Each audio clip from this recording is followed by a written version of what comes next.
The fir tree. Out in the woods stood a nice little fir tree. The place he had was a very good one. The sun shone on him. As to fresh air, there was enough of that, and round him grew many large-sized comrades, pines as well as firs. But the little fir wanted so very much to be a grown-up tree. He did not think of the warm sun and of the fresh air.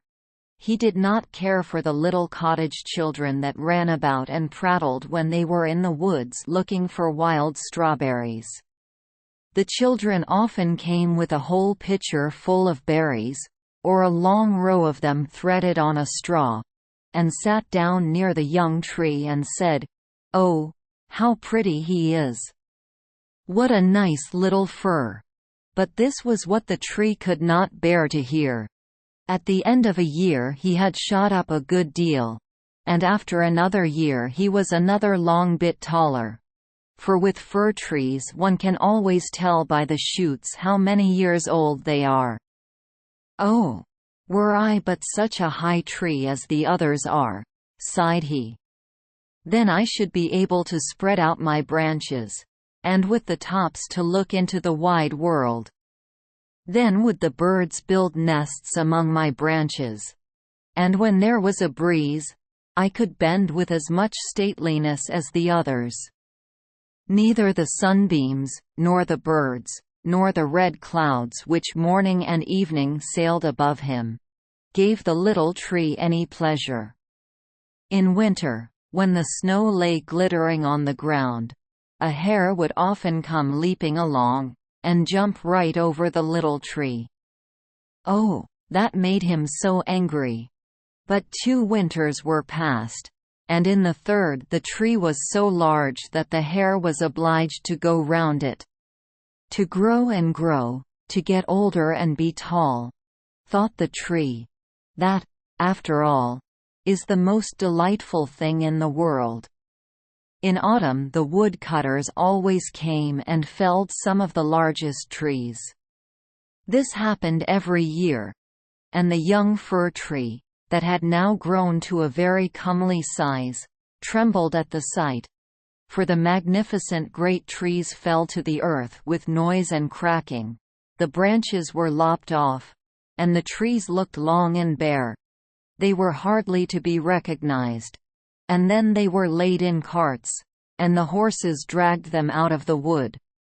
Where did they go to? What became of them?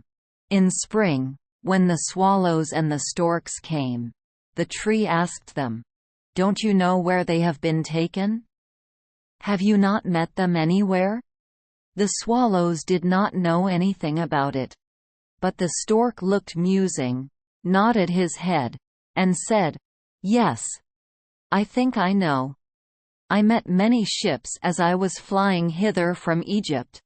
On the ships were magnificent masts, and I venture to assert that it was they that smelt so of fir. I may congratulate you, for they lifted themselves on high most majestically. Oh, were I but old enough to fly across the sea! But how does the sea look in reality? What is it like? That would take a long time to explain," said the stork, and with these words off he went. "Rejoice in thy growth," said the sunbeams. "Rejoice in thy vigorous growth, and in the fresh life that moveth within thee." And the wind kissed the tree, and the dew wept tears over him, but the fir understood it not. When Christmas came, quite young trees were cut down. Trees which often were not even as large or of the same age as this fir tree, who could never rest, but always wanted to be off. These young trees, and they were always the finest looking, retained their branches. They were laid on carts, and the horses drew them out of the wood. "Where are they going to?" asked the fir. "They are not taller than I." There was one indeed that was considerably shorter. "And why do they retain all their branches?" "Whither are they taken? We know. We know," chirped the sparrows. "We have peeped in at the windows in the town below. We know whither they are taken. The greatest splendor and the greatest magnificence one can imagine await them. We peeped through the windows, and saw them planted in the middle of the warm room and ornamented with the most splendid things, with gilded apples, with gingerbread, with toys, and many hundred lights." "And then?" asked the fir tree, trembling in every bough. "And then? What happens then? We did not see anything more. It was incomparably beautiful. I would fain know if I am destined for so glorious a career," cried the tree, rejoicing. "That is still better than to cross the sea. What a longing do I suffer! Were Christmas but come! I am now tall, and my branches spread like the others that were carried off last year. Oh! Were I but already on the cart! Were I in the warm room with all the splendor and magnificence! Yes. Then something better, something still grander, will surely follow, or wherefore should they thus ornament me? Something better, something still grander must follow, but what? Oh, how I long, how I suffer! I do not know myself what is the matter with me." "Rejoice in our presence," said the air and the sunlight. "Rejoice in thy own fresh youth." But the tree did not rejoice at all. He grew, and was green both winter and summer. People that saw him said, "What a fine tree!" And towards Christmas he was one of the first that was cut down. The axe struck deep into the very pith. The tree fell to the earth with a sigh. He felt a pang. It was like a swoon. He could not think of happiness, for he was sorrowful at being separated from his home, from the place where he had sprung up. He well knew that he should never see his dear old comrades, the little bushes and flowers around him, any more. Perhaps not even the birds. The departure was not at all agreeable. The tree only came to himself when he was unloaded in a courtyard with the other trees, and heard a man say, "That one is splendid. We don't want the others." Then 2 servants came in rich livery and carried the fir tree into a large and splendid drawing room. Portraits were hanging on the walls, and near the white porcelain stove stood 2 large Chinese vases with lions on the covers. There, too, were large easy chairs, silken sofas, large tables full of picture books and full of toys, worth hundreds and hundreds of crowns. At least the children said so. And the fir tree was stuck upright in a cask that was filled with sand.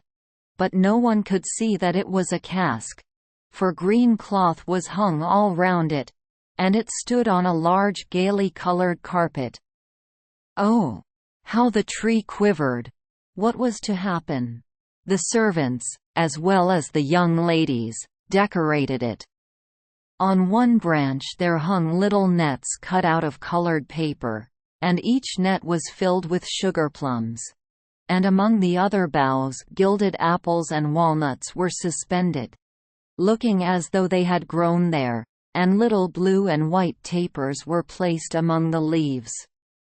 Dolls that looked for all the world like men, the tree had never beheld such before, were seen among the foliage, and at the very top a large star of gold tinsel was fixed. It was really splendid. Beyond description splendid.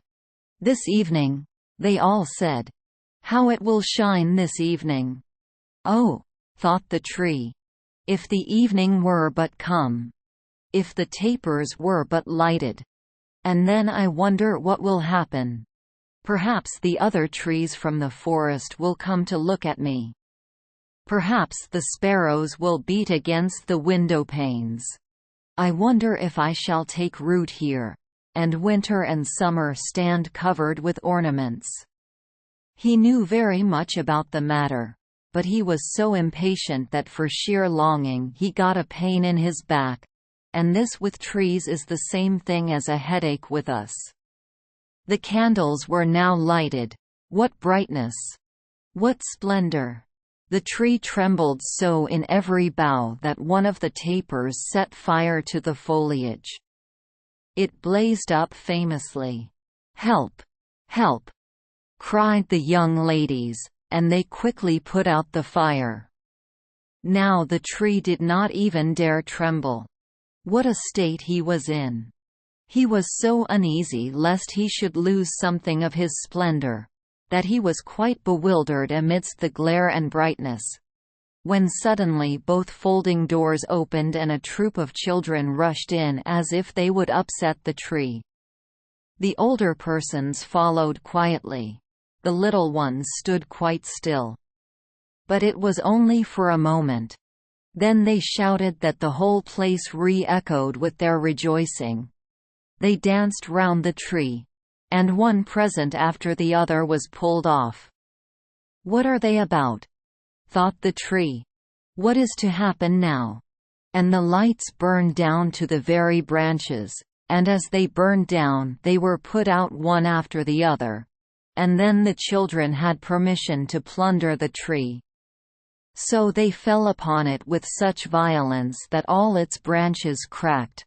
If it had not been fixed firmly in the ground, it would certainly have tumbled down. The children danced about with their beautiful playthings. No one looked at the tree except the old nurse, who peeped between the branches. But it was only to see if there was a fig or an apple left that had been forgotten. "A story! A story!" cried the children, drawing a little fat man towards the tree. He seated himself under it and said, "Now we are in the shade, and the tree can listen too. But I shall tell only one story. Now which will you have? That about Ivedy Avedy, or about Humpy Dumpy, who tumbled downstairs, and yet after all came to the throne and married the princess?" "Ivedy Avedy," cried some. "Humpy Dumpy," cried the others. There was such a bawling and screaming. The fir tree alone was silent, and he thought to himself, "Am I not to bawl with the rest? Am I to do nothing whatever?" For he was one of the company, and had done what he had to do. And the man told about Humpy Dumpy that tumbled down, who notwithstanding came to the throne, and at last married the princess.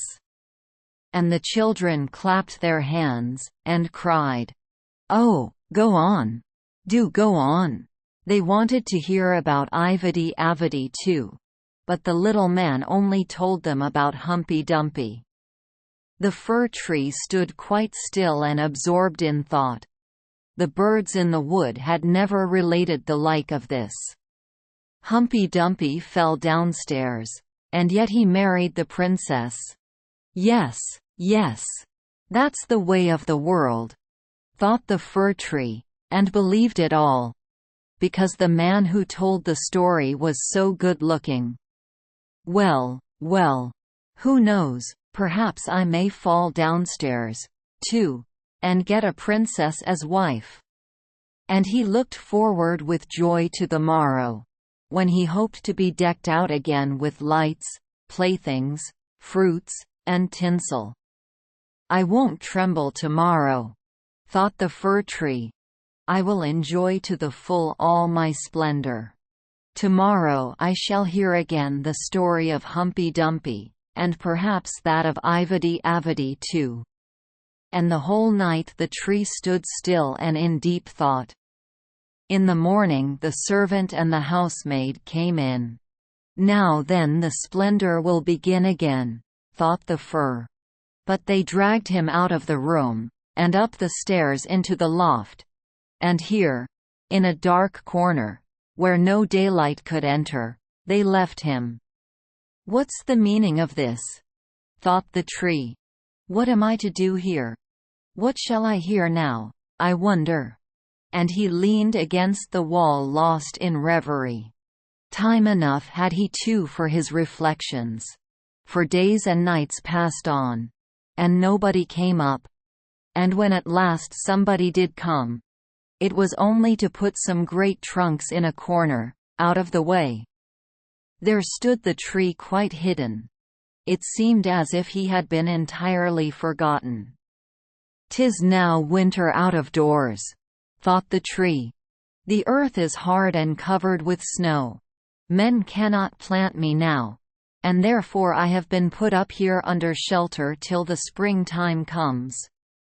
How thoughtful that is! How kind man is, after all! If it only were not so dark here, and so terribly lonely. Not even a hare. And out in the woods it was so pleasant, when the snow was on the ground, and the hare leapt by. Yes, even when he jumped over me, but I did not like it then. It is really terribly lonely here." "Squeak! Squeak!" said a little mouse, at the same moment, peeping out of his hole. And then another little one came. They snuffed about the fir tree, and rustled among the branches. "It is dreadfully cold," said the mouse. "But for that, it would be delightful here, old fir, wouldn't it?" "I am by no means old," said the fir tree. "There's many a one considerably older than I am." "Where do you come from?" asked the mice. "And what can you do?" They were so extremely curious. "Tell us about the most beautiful spot on the earth. Have you never been there? Were you never in the larder, where cheeses lie on the shelves, and hams hang from above? Where one dances about on tallow candles? That place where one enters lean, and comes out again fat and portly?" "I know no such place," said the tree. "But I know the wood, where the sun shines and where the little birds sing." And then he told all about his youth. And the little mice had never heard the like before, and they listened and said, "Well, to be sure! How much you have seen! How happy you must have been!" "Aye," said the fir tree, thinking over what he had himself related. "Yes, in reality those were happy times." And then he told about Christmas Eve, when he was decked out with cakes and candles. "Oh," said the little mice, "how fortunate you have been, old fir tree." "I am by no means old," said he. "I came from the wood this winter. I am in my prime, and am only rather short for my age." "What delightful stories you know," said the mice. And the next night they came with 4 other little mice, who were to hear what the tree recounted. And the more he related, the more he remembered himself, and it appeared as if those times had really been happy times. But they may still come. They may still come. Humpy Dumpy fell downstairs, and yet he got a princess. And he thought at the moment of a nice little birch tree growing out in the woods. To the fir, that would be a real charming princess. "Who is Humpy Dumpy?" asked the mice. So then the fir tree told the whole fairy tale, for he could remember every single word of it. And the little mice jumped for joy up to the very top of the tree. Next night 2 more mice came, and on Sunday 2 rats even. But they said the stories were not interesting, which vexed the little mice. And they, too, now began to think them not so very amusing either. "Do you know only one story?" asked the rats. "Only that one," answered the tree. "I heard it on my happiest evening. But I did not then know how happy I was." "It is a very stupid story. Don't you know one about bacon and tallow candles? Can't you tell any larder stories?" "No," said the tree. Then goodbye, said the rats, and they went home. At last the little mice stayed away also, and the tree sighed. After all, it was very pleasant when the sleek little mice sat round me, and listened to what I told them. Now that too is over. But I will take good care to enjoy myself when I am brought out again. But when was that to be? Why, one morning there came a quantity of people and set to work in the loft. The trunks were moved. The tree was pulled out and thrown, rather hard, it is true, down on the floor, but a man drew him towards the stairs, where the daylight shone. Now a merry life will begin again, thought the tree. He felt the fresh air, the first sunbeam, and now he was out in the courtyard. All passed so quickly. There was so much going on around him. The tree quite forgot to look to himself. The court adjoined a garden, and all was in flower. The roses hung so fresh and odorous over the balustrade. The lindens were in blossom. The swallows flew by, and said, "Choir vit! My husband is come." But it was not the fir tree that they meant. "Now, then, I shall really enjoy life," said he exultingly, and spread out his branches. But, alas! They were all withered and yellow. It was in a corner that he lay, among weeds and nettles. The golden star of tinsel was still on the top of the tree, and glittered in the sunshine. In the courtyard some of the merry children were playing who had danced at Christmas round the fir tree, and were so glad at the sight of him. One of the youngest ran and tore off the golden star. "Only look what is still on the ugly old Christmas tree," said he, trampling on the branches, so that they all cracked beneath his feet.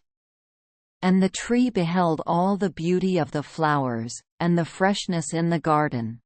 He beheld himself, and wished he had remained in his dark corner in the loft.